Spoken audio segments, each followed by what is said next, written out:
Imagine this. You're a pilot in World War II, cruising thousands of feet above the Pacific. Suddenly, you hear a menacing hum behind you. You glance back, and it's not one but two engines, bearing down on you, strapped to a futuristic-looking beast with twin tails and a nose full of guns. That, my friends, was the P-38 Lightning. It didn't just look like a monster from the future, it fought like one too. And today, we're diving into the incredible story of how this twin-boom fighter changed aviation history forever. But quick question, why did this thing look like two planes glued together? And how did one 27-year-old engineer create one of the most advanced war machines the world had ever seen? Let's find out.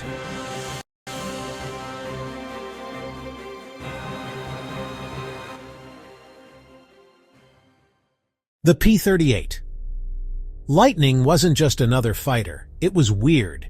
It broke almost every design convention of its time.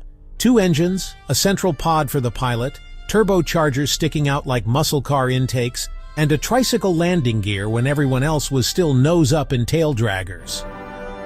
When it first appeared in 1939, people thought it looked like something out of a sci-fi comic book. But this plane wasn't fiction. It was a game changer. And behind this monster? A young engineer named Kelly Johnson. At just 27 years old, he dared to reimagine what a fighter plane could be.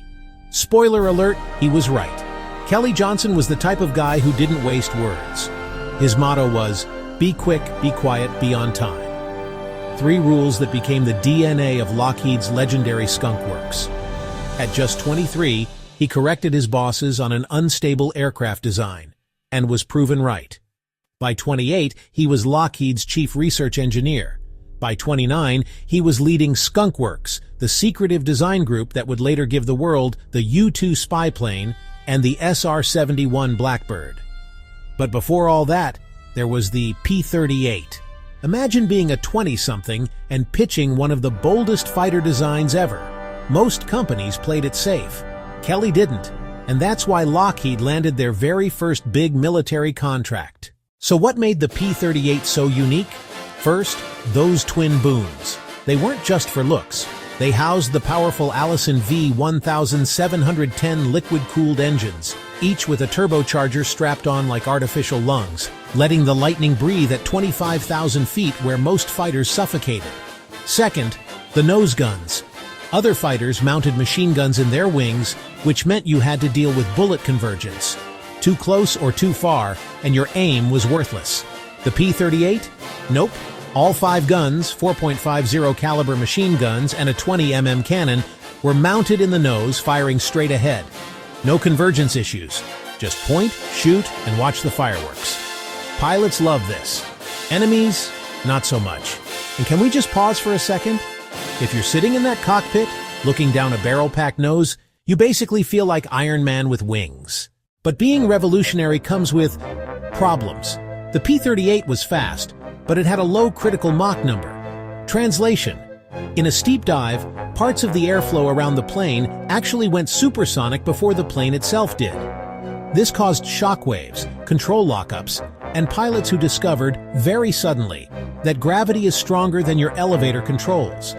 To fix this, engineers later added dive flaps to give pilots enough control to pull out safely. Cooling was another headache. Kelly Johnson had designed a clever intercooler system built into the wings, low drag, very innovative. But as engine power climbed during the war, that system just couldn't keep up. Pilots had to babysit their temperature gauges constantly. Was it perfect? No. But it was pushing the limits of what 1930s science could even predict. Now, let's head to the Pacific, where the Lightning truly earned its name. Most American fighters didn't have the range for long missions over vast stretches of ocean, but the P-38, with its drop tanks, could go the distance. That's what made Operation Vengeance possible. April 1943, American codebreakers intercept intel. Admiral Yamamoto, the mastermind of Pearl Harbor, is flying to Bougainville. But he's deep in enemy territory, more than 1,000 kilometers away. The only fighter that could reach him, the P-38. 16 Lightnings took off, skimming low over the waves to avoid radar, timing their intercept down to the minute. They ambushed Yamamoto's transport bomber and shot it down. Mission accomplished. The architect of Pearl Harbor was gone, thanks to the monster in the sky. In Europe, the P-38 had mixed reviews. Against nimble German fighters like the Bf-109 and FDW-190, the Lightning wasn't always the top dog. But it had strengths: long-range escort, heavy firepower, and survivability. Pilots loved how rugged it was. One P-38 reportedly took over 100 hits and still brought its pilot home. That's not a plane, it's a flying tank. And let's not forget, legendary ace Richard Bong, America's top-scoring fighter pilot of 1-2, scored all 40 of his kills in a P-38. That's a serious endorsement. The P-38 was retired after the war, overshadowed by newer designs like the P-51 Mustang and eventually jet aircraft. But its legacy, huge. It proved that radical designs could work. It launched Kelly Johnson's career into the stratosphere, and it cemented Lockheed as a powerhouse, eventually becoming the world's largest defense company. You could even say, without the P-38, we might not have gotten the U-2, the SR-71, or even the stealth fighters we see today. This wasn't just a plane. It was a spark, a monster that breathed life into Skunk Works. So next time you see a P-38 Lightning in a museum, or catch archival footage of those twin tails slicing through the sky, remember, this wasn't just another W-2 fighter. It was an experiment, a risk, a revolution that actually worked. It had flaws, sure, but it also had style, range, and enough firepower to change the course of history. If you enjoyed this deep dive into the monster in the sky, make sure to subscribe. We've got plenty more stories of engineering genius, daring missions, and machines that changed the world. And hey, if you were a pilot back then, would you rather fly the P-38 Lightning or stick with the trusty P-51 Mustang? Let me know in the comments. Until next time, fly safe and keep your eyes on the horizon.